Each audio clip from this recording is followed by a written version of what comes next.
Hello बच्चों, नमस्कार। मैं आप लोगों के बीच में क्लास 12 पर फिजिक्स पर बात करेंगे। आप अच्छे होंगे, मस्त होंगे, जिंदाबाद होंगे, जहाँ भी होंगे स्वस्थ होंगे। और मैं आशा करूँगा कि आप जहाँ भी रहिए मस्त से अच्छे से रहिए। स्वस्थ पर पहले ध्यान दीजिए। कहा जाता है इंग्लिश में हेल्थ इज वेल्थ, स्वास्थ्य ही धन है। तो आपका यदि स्वास्थ्य बढ़िया है तो आप ग्रेट होंगे और अच्छे से रहेंगे, मस्त रहेंगे। तो मौसम बिगड़ता हुआ चल रहा है, ठंडी का मौसम बढ़ता चल रहा है। इसको ध्यान में देते हुए आपको पढ़ाई अपने साथ लेकर चलना है। आज हम लोग का चैप्टर है विद्युत धारा से बात करेंगे। विद्युत धारा में दो हम लोग के कंप्लीट होगा, विद्युत चालन और सरल परिपथ, जिस पे हम लोग को आज बात करना है, जिसके बारे में आपको पता चलेगा कि यहाँ से यदि फिजिक्स में कक्षा 12 के देखने को मिलेगा जो प्रश्न, तो यहाँ भी हम लोग करेंगे। हम लोग के आपको पता है कि हम लोग फिजिक्स में 4 लेसन कंप्लीट कर चुके हैं। पहले लेसन में मैं फिर से काउंटिंग करवा देता हूँ, कूलाम का नियम कंप्लीट किया, जो कि दूसरे में कहा गया है कि गॉस का प्रमेय कंप्लीट किया गया।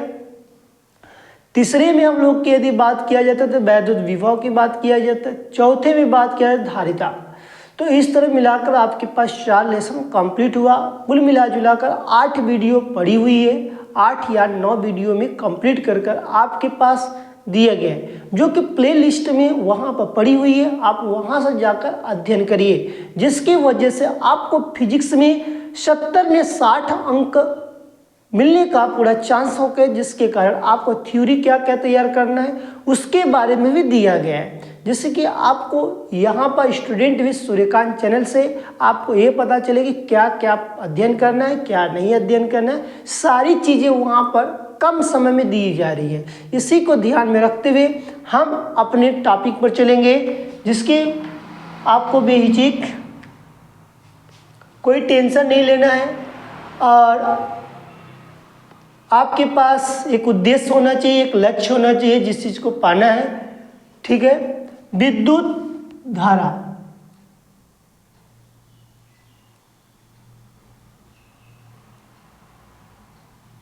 विद्युत धारा में 2 लेसन में कंप्लीट करते हुए नजर आएंगे। मैं यहाँ पर लिख देता हूँ, विद्युत चालन और सरल परिपथ। विद्युत चालन और सरल परिपथ,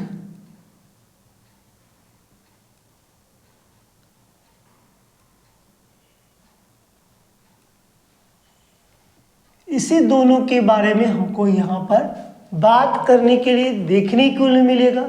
सबसे पहले विद्युत चालन के बारे में देखेंगे, फिर उसके बाद हम बात करेंगे। यदि बात किया जाए विद्युत चालन से, तो विद्युत किस तरह चलता है उसके बारे में हमको बात करना है, सीखना भी है, समझना भी है, आगे बढ़ना है।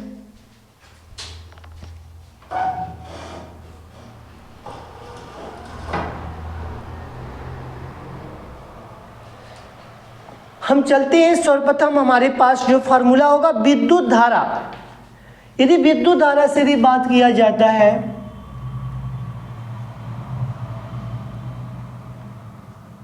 विद्युत धारा, विद्युत धारा में I बराबर Q/T का प्रयोग करते हैं, या ये भी याद रख सकते हैं कि Q बराबर IT याद रख सकते हैं, क्योंकि विद्युत धारा में ही इसका प्रयोग करना है। I बराबर Q/T। I क्या है? धारा है। Q क्या? आवेश है। T क्या है? समय। धारा का मात्रक क्या होता है? एम्पियर होता है। धारा का मात्रक क्या होता है? एम्पियर होता है। आवेश का मात्रक क्या होता है? कूलाम होता है। हमारे पास समय का मात्रक क्या होता है? सेकेंड होता है। उसी चीज को यहाँ पर लिखा गया है। फिर इसी तरह धारा घनत्व की बात करेंगे सेकेंड नंबर पर। धारा घनत्व, यदि आपके पास कोई पूछता है धारा घनत्व से, तो जे बराबर, जे से यदि बात किया, जे बराबर आई बटे के धारा घनत्व होता है। किसी क्षेत्रफल पर प्रवाहित जो होती है धारा, उसकी बात किया गया है। जो या तो प्रवाहित धारा किसी एरिया में होती है, उसकी बात किया। धारा घनत्व किससे दर्शाएंगे? जे से। यदि इसी में यदि कोण की यदि बात बोल दे, तो यदि इसी में कोण की बात बोला जाए, यदि कोण पूछ दिया जाए तब, मतलब कि थीटा पूछ दिया जाए, मतलब कोण इसमें, सॉरी कोण दे दिया जाए, तब कैसे इसमें निकालेंगे? तो कहेंगे जे बराबर आई बटे के cos A cos theta, A cos theta. अब कॉस की वैल्यू लिखवा देते हैं अभी जस्ट, क्योंकि हमको सारा स्टेप पता होना चाहिए। यदि कोण पूछ दिएगा तब हम कैसे निकालेंगे, क्योंकि सारा चीज पता रहेगा तो आपको यदि लगाने में कोई चीज की दिक्कत परेशानी नहीं होगी। क्योंकि यहाँ पर थीटा लिखिएगा, एक स्टेप और बढ़ा लीजिएगा, क्योंकि मैं बताया हूँ, लेकिन मेरा काम है बार बार बताना, आपका काम है बार बार इसको पढ़ना। जो देखिए, जिस बच्चे को अच्छा अंक लाना है वो पढ़ाई मन तन से करेगा, ठीक है। 0 डिग्री, 30 डिग्री, 45 डिग्री, और उसके बाद हमारे पास 60 डिग्री, 90 डिग्री। साइन की बात करेंगे, कॉस की बात करें, क्योंकि हमसे कॉस की बात, साइन 0 अंश का मान इतना होता है, इसका इतना होता है, इसका इतना होता है, इसका इतना होता है, इसका इसी का पहचान होता है। इसका उल्टा लिख देते हैं यहाँ पर, फिर यहाँ पर लिख दो, फिर यहाँ पर लिख दो, फिर यहाँ पर लिख दो। यहाँ पर हमारे पास क्या दिए गए, इस तरह की कॉस की यदि वैल्यू पूछी जाती है तो हम इसके अनुसार हम बात कर लेंगे, दर्शा लेंगे। नेक्स्ट की बात करता हूँ, अगले की बात करता हूँ, थर्ड नंबर के। थर्ड नंबर में क्या दिया जाएगा? थर्ड नंबर में अनुगमन वेग और धारा तथा घनत्व में संबंध की बात किया जाए। अनुगमन, अनुगमन वेग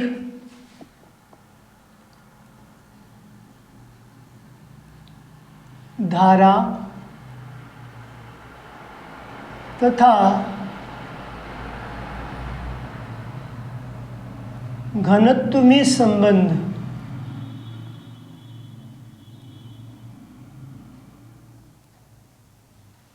देखिए, अनुगमन वेग का पहले मैं एक डायग्राम बना देता हूं, जिसके कारण आपको यहां पर लगे ये अनुगमन वेग का डायग्राम है।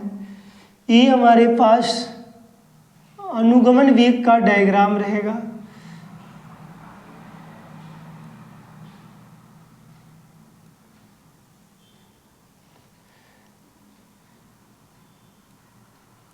ये हमारे पास एरिया होगी, ये हमारे पास जो होता है, ये मैं विद्युत क्षेत्र की यदि बात किया जाता है, ये किसकी बात करता है? विद्युत हमारे पास जो क्षेत्र होता है उसकी बात करता है।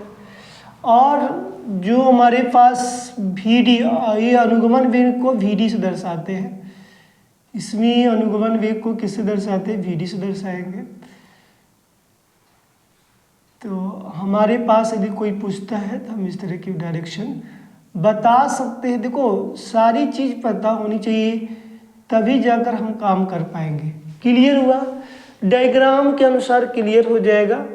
तो तुम लोग से यदि बात जो दिया जाएगा, जो पूछा गया इसके बारे में, तो इसका जो फॉर्मूला हो जाएगा, इसका जो सूत्र होगा, आई बराबर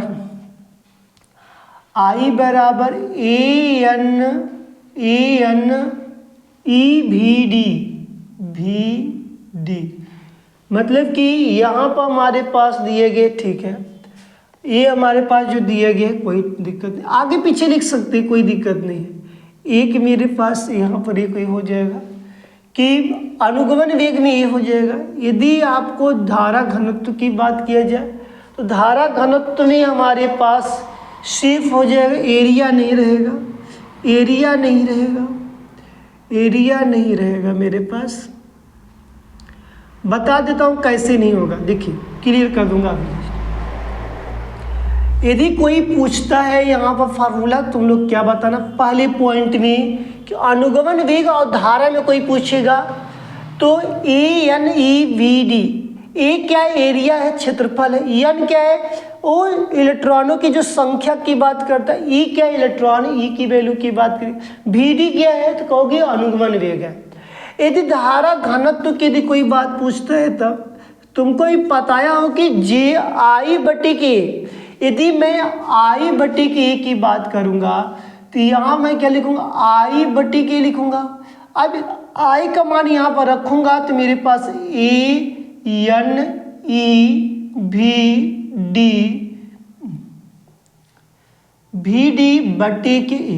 अब तुमको पता चला कि नहीं कि ए से कट गया तो हमारे पास NEVD बचा। ये हमारे पास क्या है, धारा घनत्व की जो वैल्यू आएगी। तो कोई पूछेगा दो फार्मूला है, एक इसका एक सूत्र होगा, एक इसका सूत्र है। जब तुमसे अनुगमन वेग और धारा के फार्मूले में जब बात किया जाएगी और अनुगमन वेग और घनत्व की बात किया जाएगा तो ये हो जाएगा। समझ में आया? इसीलिए मैंने इसको हल करके लिख दिया कि देखो आई की वैल्यू ही रख दिया गया था, जिसके कारण ये ऐसे कट गया, हमारे पास ही आ गया। ई की वैल्यू पता है, एन क्या है संख्या है, VD क्या है अनुगमन वेग है, जे क्या है घनत्व है, आई क्या है धारा है। क्लियर हुआ? अब हम नेक्स्ट की बात करेंगे। इतना हो गया आपके बीच में। यदि आपके बीच इतना हो गया तो मैं आगे बढ़ूं, आगे चलता हूं। सेम यदि बात करता हूं तो अनुगमन वेग एवं विभवांतर की बात किया जाए, इसको रेज कर देता हूं। देखिए फार्मूला याद रखिएगा जिसके कारण आपको दिक्कत परेशानी ना हो।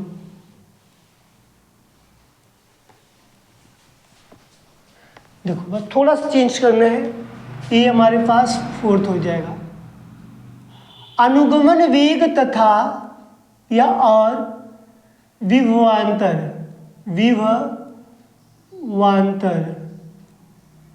अनुगमन वेग तथा विभवांतर में संबंध यही दिए गए हैं।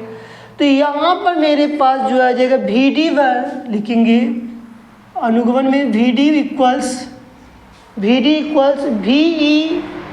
टाउ, VE विभवांतर इलेक्ट्रॉन और टाउ बट्टी की हमारे पास MEL हो जाएगा, M।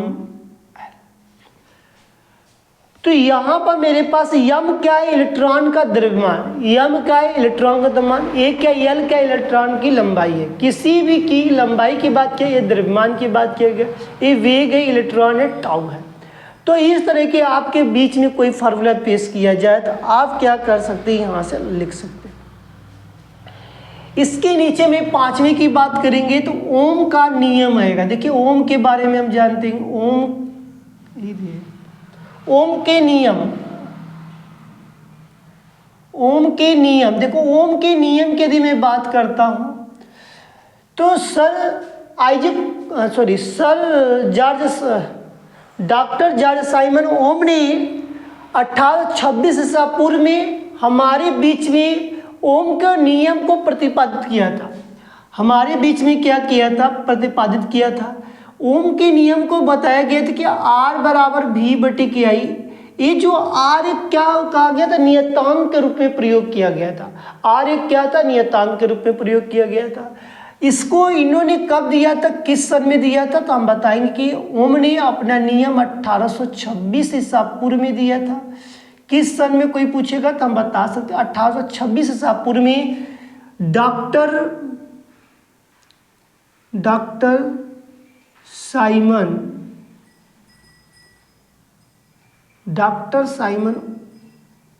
ओम ने दिया था।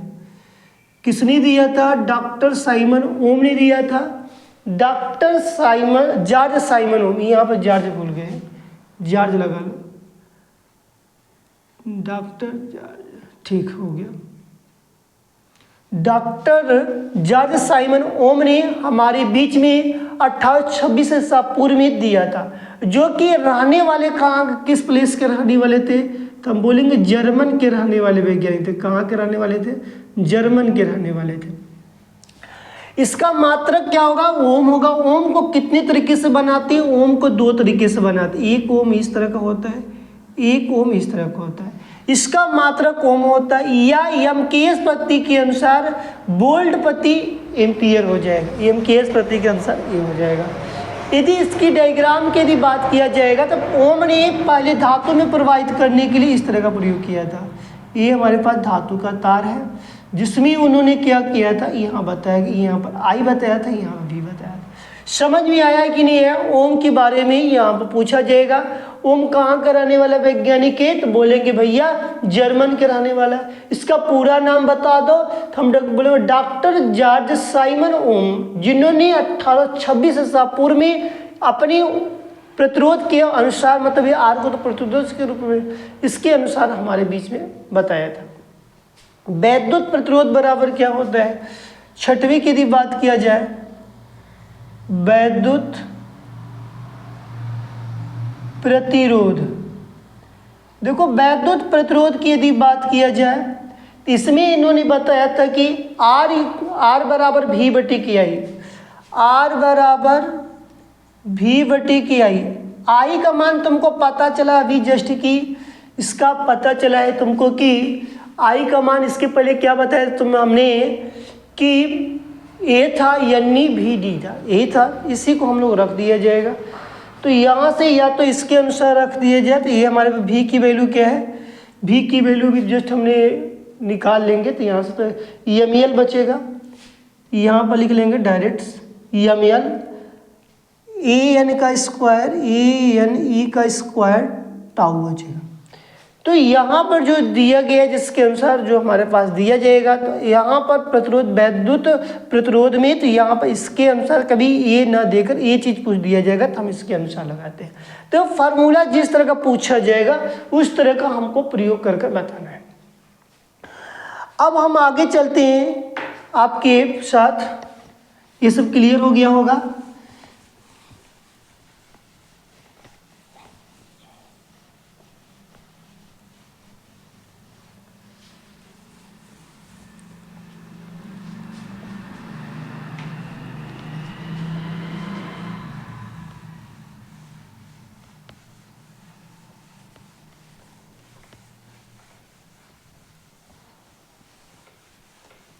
देखिए नेक्स्ट की मैं बात करता हूँ आपके साथ। नेक्स्ट हमारे बीच में क्या कहने वाला है, क्या कहा है, अगला विशिष्ट प्रतिरोध। यदि मैं विशिष्ट प्रतिरोध के 7वें नंबर में बात करेंगे, विशिष्ट प्रतिरोध। यदि विशिष्ट प्रतिरोध की यदि बात किया जाए तब यहाँ पर किस तरह काम होता है, तो यहाँ पर हमारे पास रो इक्वल्स, ये रो है, इक्वल्स आर ए बटे की एल, आर ए बटे की एल। इसको किससे दर्शाते हैं, रो से, इसको रो से। ए हमारे पास आर की बात किया गया है, प्रतिरोध है, क्षेत्रफल है। ए हमारे पास अनुप्रस्थ काट की लंबाई, यहाँ पर हमारे पास अनुप्रस्थ काट की लंबाई, तो लंबाई को यह दर्शा से क्षेत्रफल ही है। इसके बराबर लिख सकते हैं कि ई बटे की जे, जो कि इसके बारे में आपको पता है कि जो ई है वैद्युत क्षेत्र की तीव्रता की बात करेगा, धारा घनत्व की। इसका लिखेंगे तो वैद्युत क्षेत्र की तीव्रता, वैद्युत क्षेत्र की तीव्रता, वैद्युत क्षेत्र की तीव्रता, आपको ये पता है क्या है, धारा घनत्व है। सारा चीज में लिख लिख कर इसलिए बता दे रहे कि आपको वहां पर ये न लगे कि हमारे पास क्या दिया है। इसका मतलब है कि अनुप्रस्थ काट की लंबाई, अनुप्रस्थ काट की लंबाई, काट की, अनुप्रस्थ काट की लंबाई, ठीक है। एरिया में क्षेत्रफल पता है, तो इसका प्रतिरोध पता है। विशिष्ट प्रतिरोध को किससे दर्शाया गया, रो से। समझ में आ गया ये सारी चीजें। आगे चलते हैं हम थोड़ा से, तो हमारे पास विशिष्ट चालकता, विशिष्ट चालकता,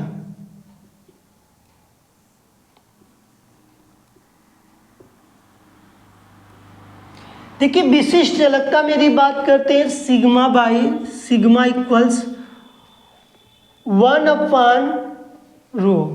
1/, ठीक, सिग्मा इक्वल्स 1/ρ, ये पी नहीं है, ये बात का ध्यान देना। तो इसके अनुसार हम लोग की इजाजत साथ पूछा जाएगा तो हम लोग इस तरह की बात को बताएंगे और दर्शाएंगे। इसके साथ साथ हम नेक्स्ट फार्मूले की इसी में बात करेंगे।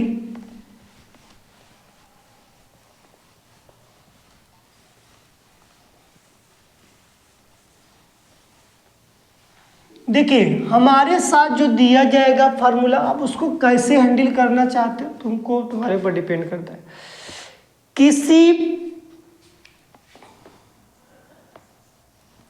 लिखेंगे मेरे साथ साथ, किसी विद्युत परिपथ में, किसी विद्युत परिपथ, किसी विद्युत परिपथ में व्यय विद्युत ऊर्जा, व्यय विद्युत ऊर्जा, यहां पर हम लोग के साथ बोला गया किसी भी विद्युत परिपथ में व्यय विद्युत ऊर्जा का मतलब कार्य, ऊर्जा जो होता है कार्य की बात की, इसका एक फार्मूला होगा। अब देखिए इसकी हम लोग व्याख्या कैसे करते हैं, W बराबर V इंटू क्यू। आपको देखिए यहाँ पर पता चला कि हमारे पास W बराबर V इंटू क्यू है, एक हमारे पास फार्मूला तो ये बन गया। अब यहाँ से देखिए मैं इसकी व्याख्या कैसे करता, चूंकि Q बराबर क्या होता है, IT होता है, हाँ, तो W बराबर क्या हो जाएगा, VIT हो गया, एक मेरे पास यहाँ पे बन गया। तो कहेंगे फिर एक फार्मूला और बना दें, हम कहें हाँ बना दो, तो V बराबर क्या होता है, IR होता है ओम के नियम के अनुसार। तब क्या बन जाएगा, W बराबर IR इंटू IT, तो क्या हो जाएगा I का स्क्वायर RT हो जाएगा, ये हो गया।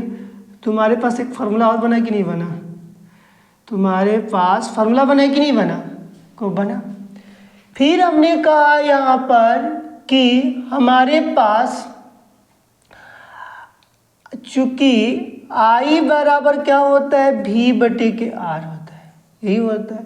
इसका मतलब कि W बराबर I का I के स्थान पर हमको क्या रखना पड़ेगा, B का स्क्वायर बटे के R का स्क्वायर, RT, R से R कट गया तो मेरे पास W बराबर V का स्क्वायर बटे के R इंटू टी। तो हमारे पास एक ही बना। तो हमारे पास इसमें कितने फार्मूला बना, 1 2 3 4। तो इस तरह की बात यदि बोला जाए तो हम यहाँ पर सभी फार्मूला को एकत्रित करके लिख सकते हैं। समझ में आया कि नहीं आया। किसी विद्युत परिपथ में व्यय का मतलब होता है खर्च करना। विद्युत ऊर्जा को हमने कितना उस पर काम किया, खर्च किया। देखो ऊर्जा का मतलब कहते हैं ना कि हमारी ऊर्जा नष्ट हो गई है, उसी तरह विद्युत की ऊर्जा नष्ट हो गई। कैसे, जैसे कि बैटरी जैसे मोबाइल की चार्ज करते हैं, उसकी भी ऊर्जा क्या होती है, खर्च होती है। उसी के अनुसार W बराबर V इंटू क्यू, उसका आवेश की बात, तो उसका वोल्टेज उसके आवेश की यहाँ पर दिया गया। तो यहाँ पर Q की वैल्यू लिख दिया मैंने, Q बराबर IT। तो इसका फार्मूला बन गया W, V को जो कहते हो Q के स्थान पर IT लिख दिया। अब हमने इसको तो चेंज कर दिया। तो फिर हमने कहा कि V बराबर क्या होता है, ओम के नियमानुसार जस्ट देख के रहे, तो यहाँ पता चला कि IR होता है। तो V बराबर IR, तो हमने यहाँ पर क्या कह दिया, W बराबर IR इंटू IT। तो W की वैल्यू तो यहाँ पर I के स्थान पर V के स्थान पर IR, तो अब I इंटू I का स्क्वायर होगा, RT लिख दिया गया। अब हमारे पास एक ये भी फार्मूला बन गया, इसीलिए मैं बॉक्स बना दिया कि ये मेरे पास सूत्र बन रहा है। इसे पूरा मैं हल कर दे रहा हूँ, तुम्हें कोई दिक्कत परेशानियाँ ना हो, कैसे आ रहा है डायरेक्ट, कैसे मैं लिख दे रहे हैं, ये सारी चीज़ तुम्हारा डाउट। फिर मैंने कहा आई को भी लिखा जाता, क्योंकि अभी हमने धारा में बताया कर, अभी विद्युत धारा बराबर V बटे के R बताया हूँ, तो यही चीज़ मैंने लिख दिया। यहाँ पर हमारे पास स्क्वायर था, इसलिए यहाँ भी स्क्वायर, यहाँ भी स्क्वायर, तो R से R कट गया, तो अब V का स्क्वायर बटे के R इंटू T बच गया, तो हमारे पास एक फार्मूला बन गया। यदि मैं नेक्स्ट की बात करता हूं तो विद्युत शक्ति, विद्युत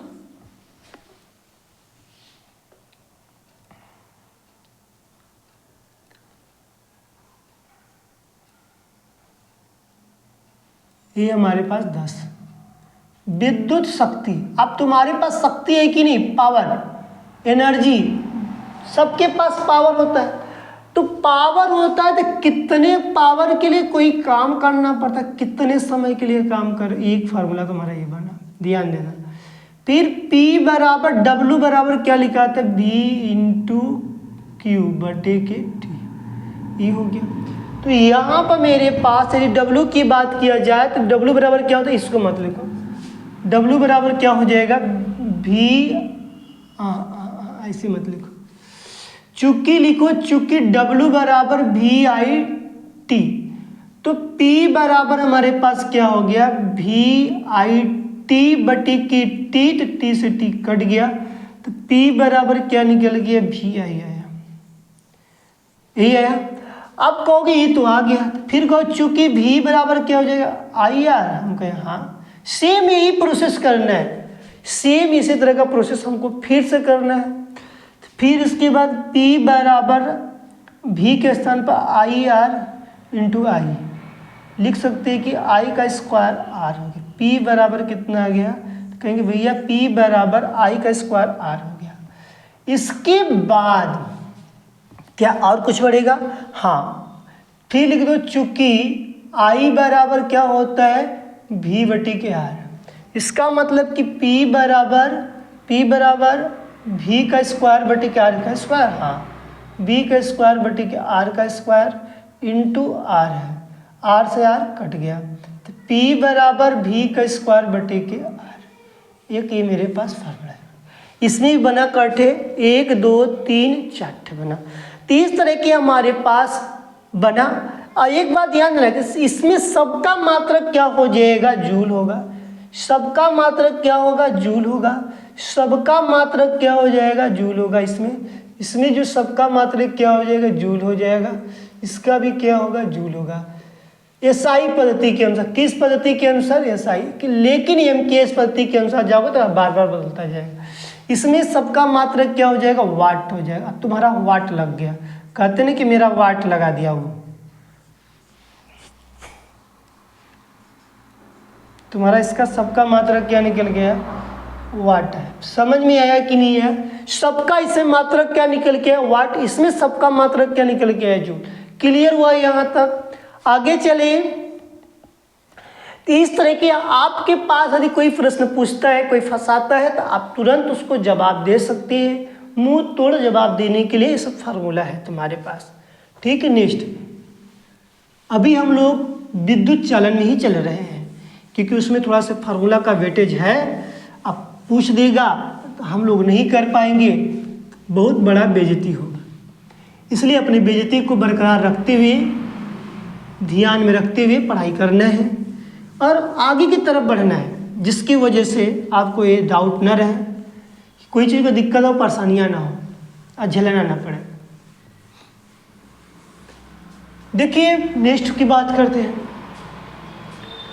प्रतिरोधों में श्रेणी क्रम संयोजन का तुल्य प्रतिरोध, प्रतिरोधों में लिखेंगे आप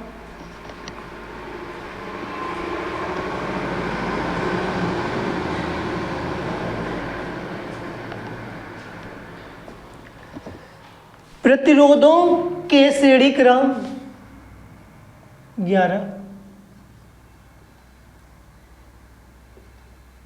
प्रतिरोधों के श्रेणी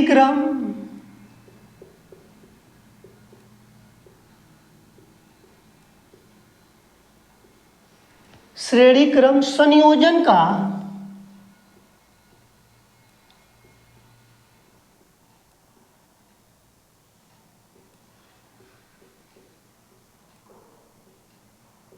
तुल्य प्रतिरोध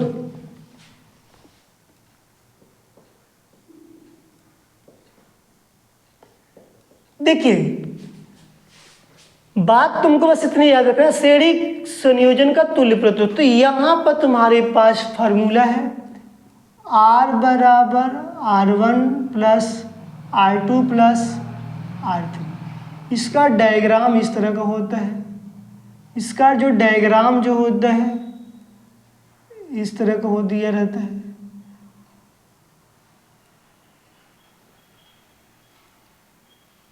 इस तरह, जिसको हमने क्या मानेंगे R1 R2 R3। इसमें मान लो कि हमारे पास ही हमें सिंपल से बनाया हो, ठीक है। यहाँ पर हमारे पास लगा दो एक वोल्टेज V1, इसमें हमारे पास धारा प्रवाहित, तो इसका डायरेक्शन यही कहता है, ठीक है। यदि मैं बात करता हूँ इसी तरह प्रतिरोधों के समांतर, प्रतिरोधों के समांतर संयोजन का तुल्य प्रतिरोध, संयोजन का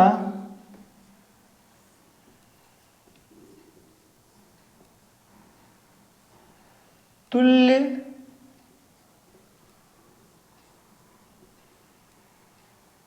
प्रतिरोध। तो यहां पर तुल्य प्रतिरोध का मतलब 1/R बराबर 1/R1 plus 1/R2 plus R3। इसका डायग्राम का मैटर आता है, यदि इसके डायग्राम का यदि मैटर की बात किया जाए,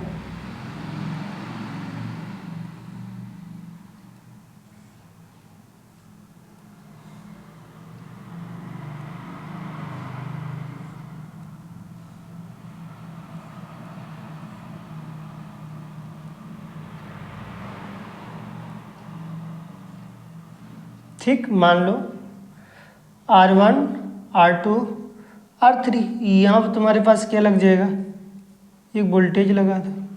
समझ में आया, इसमें धारा तीनों तरफ बहेगी, I1 I2 I3, ठीक। तो यहाँ पर हमारे पास जो दिया गया उसके अनुसार देखा जाए तो श्रेणी क्रम में यदि बात किया जाए, श्रेणी क्रम में, तो R बराबर R1 plus R2 plus R3, और इसका डायग्राम का मैटर ही है। और यहाँ पर जो समांतर संयोजन के तुल्य के प्रतिरोध की बात किया जाए तो 1/R बराबर 1/R1 plus 1/R2 plus 1/R3 की बात की गई, जिसके बारे में इस तरह डायग्राम की बात किया जाता है।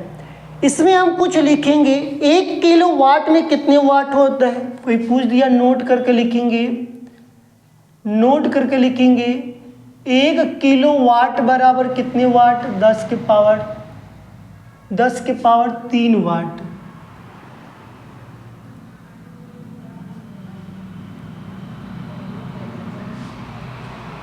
एक मेगावाट बराबर क्या होता है, 1 मेगावाट बराबर क्या हो, 10 के पावर 6 की बात किया जाए, 10 के पावर 6 सही भी है, 10 के पावर 6 वाट की बात किया जाए। नेक्स्ट की बात करेंगे, एक अवस्थ शक्ति बराबर क्या होता है, एक अवस्थ शक्ति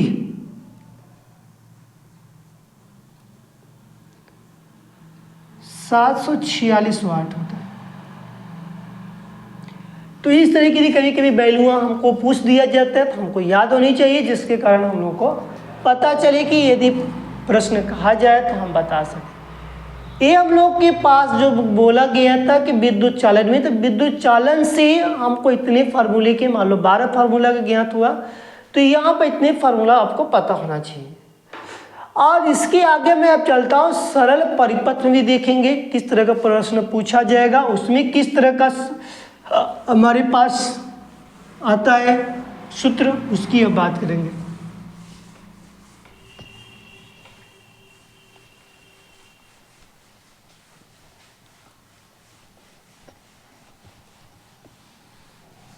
क्योंकि यहाँ पर दो लेसन को कंबाइन कर चलेंगे तभी जाकर हो पाएगा, लेकिन हम यहाँ पर खुद ही बता दे रहा हूँ कि देखो ये चीज़ इसका ये है, इसका ये है, तुमको एकदम डाउट ही नहीं होगा कि खोजना ही नहीं है, तुमको खोजना ही नहीं है किस लेसन का कौन सा है कौन सा नहीं है, तुमको बस उठाकर बस पढ़ना है और तैयार करना है। अब इतना तुम जानकार खुद ही हो, सही बात कह रहे हैं, इतना तुम खुद ही जानकार हो। अगला बात करते हैं हमारे पास सरल परिपथ में, तो विद्युत वाहक बल की बात करेंगे सबसे पहले यहाँ पर। अब देखो विद्युत वाहक बल, वी वाह भी बोला जाता है, विद्युत वाहक बल, इसको वी वाह भी बोला जाता है, जिसके कारण हमको पता होना चाहिए। तो इसको जो दर्शाते ई बराबर डब्लू बटे के क्यू होगा। तो डब्लू बटे क्यू की बात की, कोई भी विद्युत वाहक को कार्य बटे के आवेश की बात किए गए। आगे चलते हैं, सेकेंड की बात करेंगे। सेल के वैद्युत वाहक बल,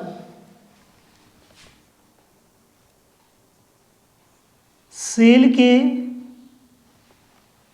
वैद्युत वाहक बल, वैद्युत वाहक बल कमा टर्मिनल विभवांतर, टर्मिनल विभवांतर, टर्मिनल कितना है विभवांतर तथा आंतरिक प्रतिरोध, तथा आंतरिक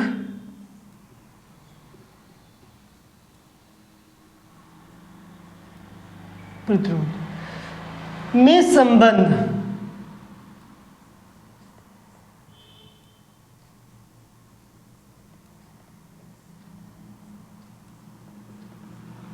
देखिए यदि संबंध की बात करते हैं तब हम लोग कैसे चलते हैं।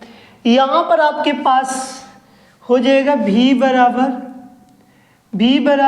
E minus I R.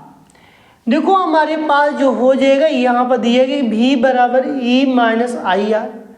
इसको हम कुछ समय के लिए, मेरे पास पहला फॉर्मूला बनेगा, देखो इसको मैं कैसे बताते हैं, इसको हमने इक्वेशन फर्स्ट मान लेंगे। अब यहाँ से हमने क्या करते हैं, इसको इधर लाते हैं, इसको उधर भेज देते हैं, तो हमारे पास आई आर बराबर E माइनस क्या हो जाएगा V हो जाएगा। देखना इसको मैंने इधर ला दिया और इसको उधर भेज दिया, तो ये क्या हो गया माइनस से प्लस, प्लस से इधर ये प्लस, तो क्या हो गया माइनस हो गया। आर बराबर क्या हो जाएगा, क्योंकि भैया E माइनस V बट्टी के आई हो गया। यहाँ तक समझ में आया कि नहीं है, यहाँ तक समझ में आया कि नहीं है। हमको आपको पता है कि यहाँ मैं बताया था कि चूंकि I बराबर क्या होता है V बट्टी के R होता है। अब I के स्थान पर आप क्या रखेंगे, I के स्थान, देखो हम प्रूफ कर रहे हैं कि यदि तुमको आ विज्ञान में आ गया तुम हल कर सकते हो। हल करने के लिए तुम्हारे पास होना चाहिए तरीका, शैली पता होनी चाहिए किस तरह का हल किया जाता है, तभी हल पाएगा। अन्यथा तुम यदि मैं डायरेक्ट लिख दूंगा, तुमको मैं बता दूंगा डायरेक्ट, तो तुम नहीं समझ पाओ किसके बराबर क्या क्या है यूज हो रहा है, कैसे प्रयोग होगा। तो यहाँ पर आपके पास क्या लिखेंगे, R बराबर जो बात करता हूँ, R बराबर E माइनस V बटे के क्या हो जाएगा VR हो जाएगा, VR ये बटे के VR है। समझ में आया कि नहीं है। यहाँ पर यहाँ से मैं बात करता हूँ कुछ समय के लिए कि हम लिख सकते हैं कि R बराबर E माइनस V, इसके नीचे कुछ नहीं दिया तो क्या मानेंगे, कुल के बटे V बटे के R हो जाएगा।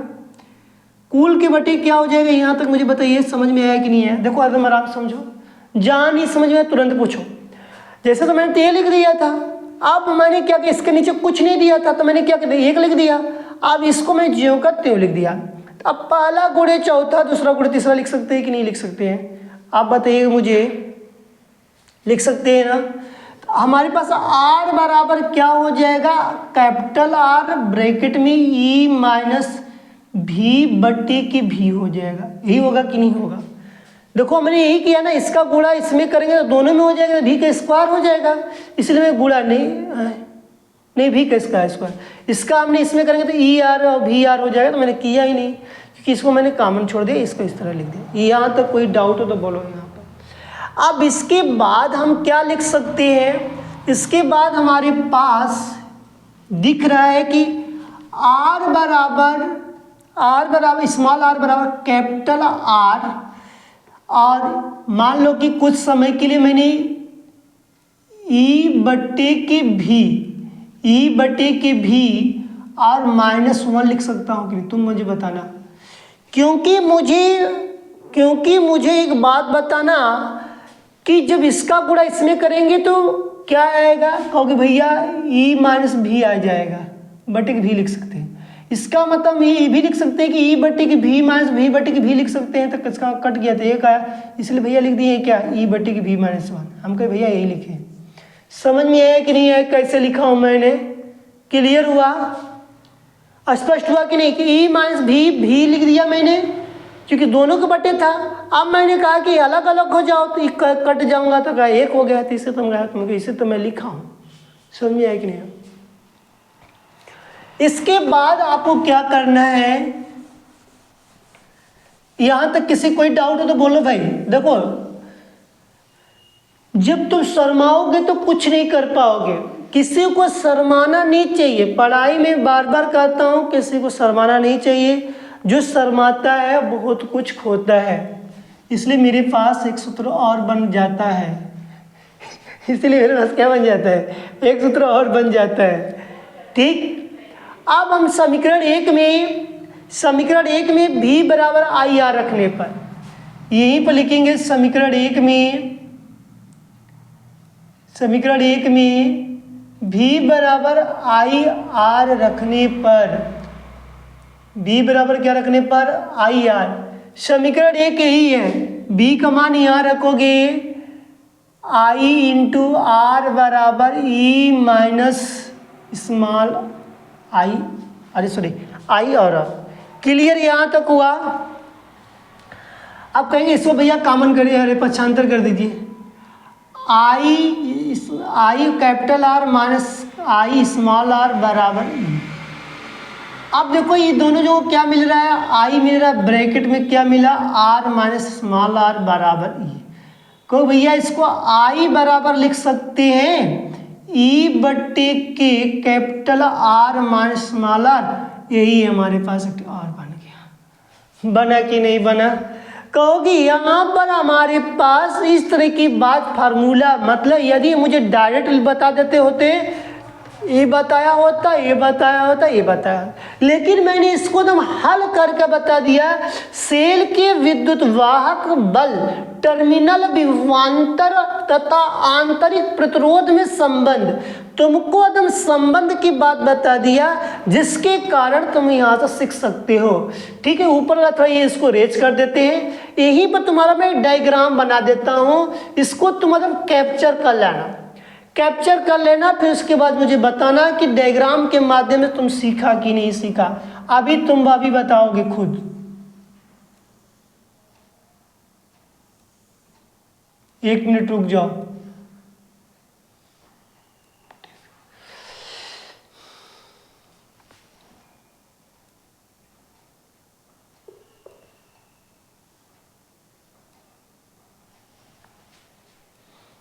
थोड़ा डायग्राम में समय लगेगा, 1 मिनट लगेगा, ज़्यादा समय नहीं लूँगा, लेकिन डायग्राम ये स्मॉल आर है,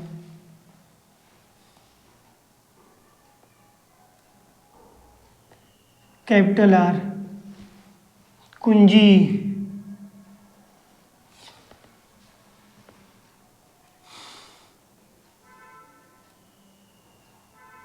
ये हो गया विभवांतर प्लस माइनस,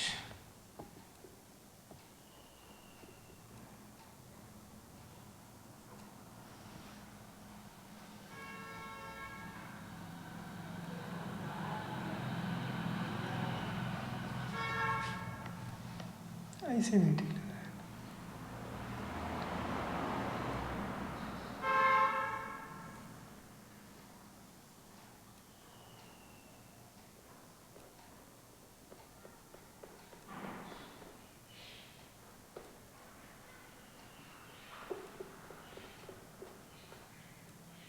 ठीक,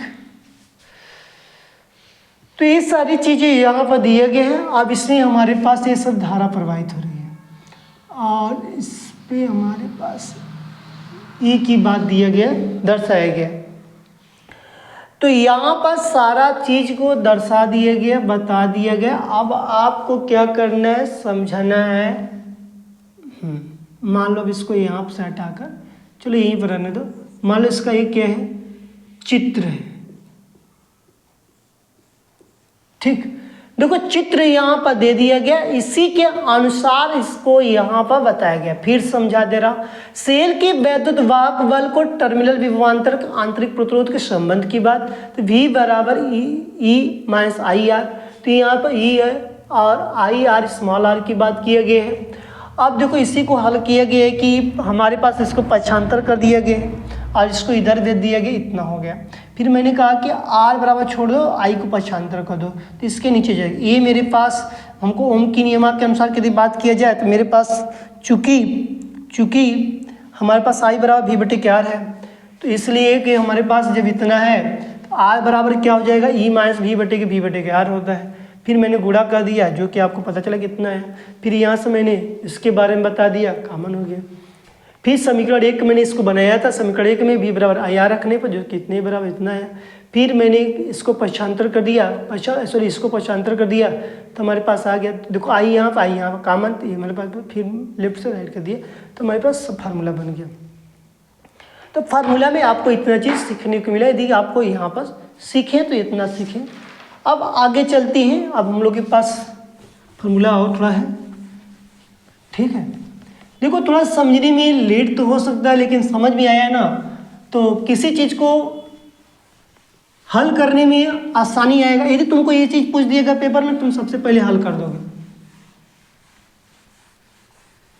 तुमको यदि आ गया, तुम सबसे पहले क्या करोगे, इसको हल करके निकल जाओगे, क्योंकि मुझे पता है कि आपको ये चीज़ समझ में आया होगा।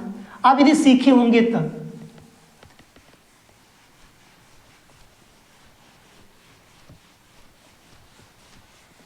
ठीक है, नेक्स्ट की बात करेंगे। सेल आवेशन के समय, यदि सेल आवेशन के समय की बात किया जाए, थर्ड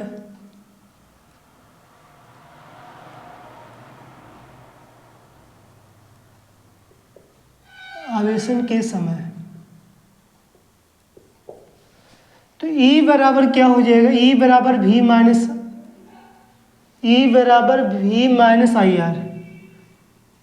आई आर। सेकेंड की बात कर लेते हैं। V बराबर क्या हो जाएगा, E प्लस आई आर। बस इसी को इधर भेज देंगे, ये हो जाएगा। तो दोनों तरीके हो जाएगा, इसमें पहला दूसरा कुछ मत डालो, बस ये जानो कि बस इसके बराबर ही हो सकता है। जब V बराबर इतना है तो इसके बराबर ही लिख सकते, दोनों में से कोई एक चीज़ लिख सकते हैं। चौथी की मैं बात करता हूँ। यहाँ पर भी देखो, यहाँ पर मैं लिखता हूँ परिपथ में श्रेणी क्रम की धारा, परिपथ में श्रेणी क्रम की धारा, परिपथ में श्रेणी क्रम की धारा, श्रेणी क्रम की धारा। तब इस यहाँ पर आई बराबर तुम्हारे पास हो जाएगा N कैपिटल E बटे के capital R plus small n R। ठीक, ये हो जाएगा।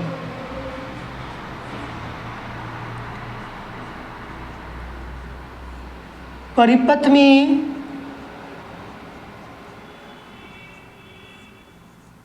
समांतर क्रम की धारा, समांतर क्रम की धारा की बात करते हैं। अब इसमें तुम्हारे पास वैद्युत वाहक बल दिया रहेगा, आंतरिक की बात किया जाएगा ऊपर वाले में, नीचे भी सेम उसी तरह की बात किया जाएगा। तो यहाँ पे तुम्हारे पास आई बराबर, बस यहाँ पर समांतर की बात दिया जाता है। आई बराबर क्या हो जाएगा, N E बटे के N capital R plus small r। बस कुछ नहीं, देखो ये वाला चीज़ इसके साथ लगे बस, और कुछ नहीं करना, सेम फार्मूला है। ये इसके साथ लगा दो तो समांतर हो गया, N जो स्मॉल r के लगा दो तो वो हमारे पास क्या हो गया, श्रेणी का हो गया। अब अगला यदि मैं बात करता हूँ मिश्रित, परिपथ में मिश्रित क्रम में धारा, छठवां, परिपथ में मिश्रित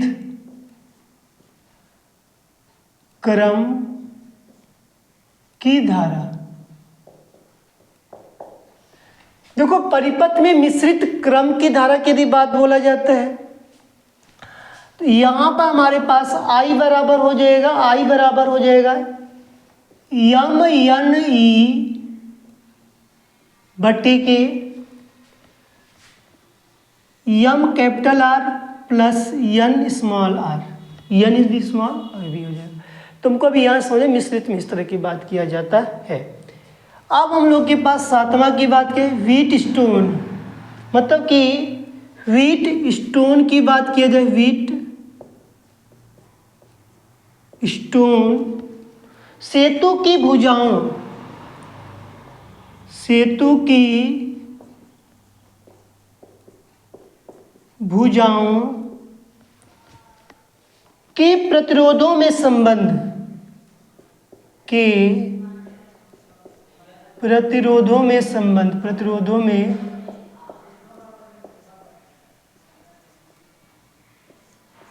संबंध। यहां पर इसका हमारे पास P बटे की Q होता है और R बटे की S होता है। इसके यदि डायग्राम की यदि बात किया जाए, देखो डायग्राम इसका इस तरह होता है।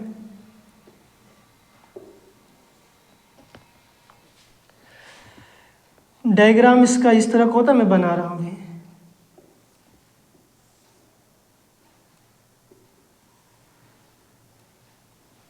ठीक, मान लो इसी तरह का होता है। यहां पर तुम्हारे पास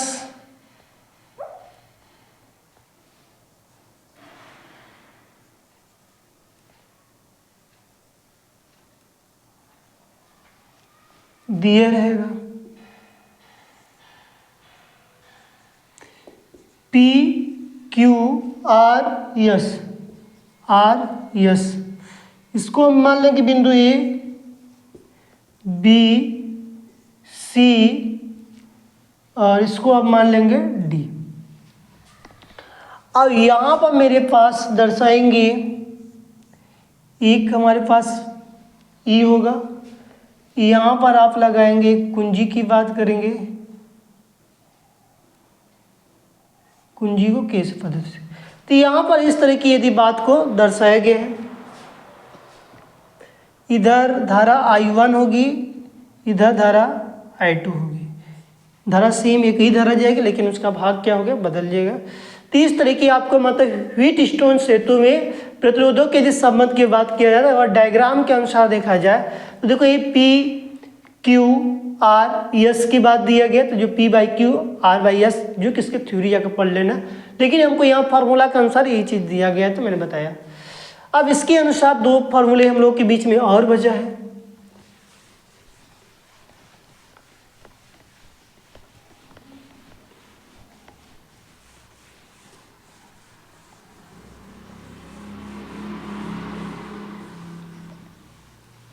देखिए हमारे बीच में ये फार्मूला, दो सेलों की वैद्युत विद्युत वाहक बल,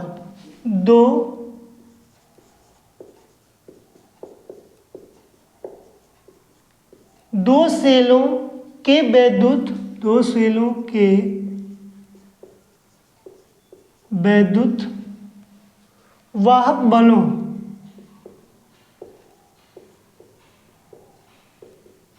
बलों की तुलना, बलों की देखो तुलना करने की यदि बात किया जाए तो यहाँ पर E1 बाई E2 और L1 बाई L2 ये हमारे पास आएगा। नौवां में आंतरिक प्रतिरोधों को ज्ञात करना, आंतरिक प्रतिरोधों को ज्ञात करना। तो यहाँ प्रतिरोध की बात है, स्मॉल r बराबर E बाई V माइनस 1, इसके बारे में हमने बताया था अभी जस्ट। तो बस यहाँ पे जस्ट इसके बारे में मैंने व्याख्या भी कर दिया, बता भी दिया। तो जस्ट तो ये सारी चीज़ को हमारे बीच में फार्मूला दिया गया था। ये सब हमारे पास फार्मूलों को पढ़ना है। तो ये सारा फार्मूला आपको याद होना चाहिए। इस जितनी फार्मूला के लिए आपको बताया गया उसको समझना, पढ़ना, लिखना अच्छे से। और आशा करूँगा कि आप जितनी यहाँ फार्मूला पढ़े हैं उसको रिवीजन कर लीजिएगा, क्योंकि 2 लेसन का फार्मूला थोड़ा बड़ा लगेगा, लेकिन इसको थोड़ा थोड़ा करके पढ़ेंगे तो ख़त्म हो जाएगा। ठीक है, आज के लिए हमारे पास 3 टॉपिक रहेगा। जय हिंद।